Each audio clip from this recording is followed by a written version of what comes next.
Hi, and welcome to another episode of Bite Size Branding.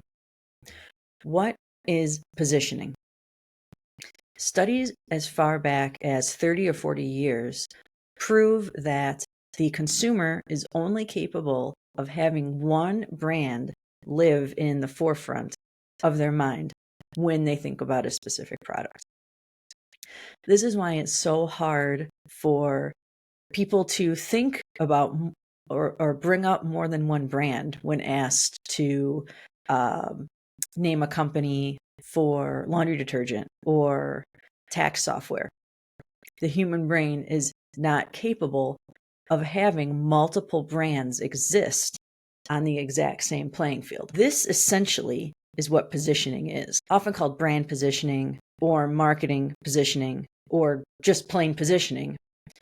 It's the strategy behind finding out what niche your brand lives in and then how to capture your audience so they think of you first when they're thinking of a specific product or service. The overall goal is to find this specific niche that you serve and then muscle out the rest.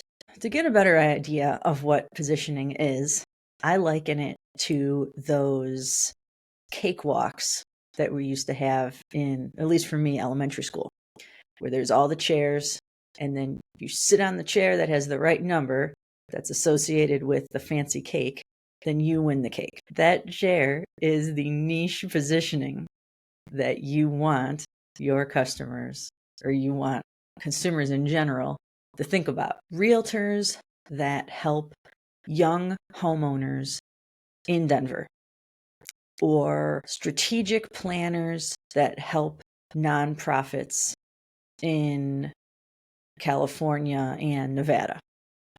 So you see how it's much more specific. So when you're solving for that specific niche of who you're selling to, what value you bring, what product you're offering, finding that opportunity to sit in the right cake chair, that's what positioning is. We'll be talking more about this in the upcoming weeks with how to figure out what your positioning is and then how to market it within your industry. So stay tuned for more information on positioning and take it easy.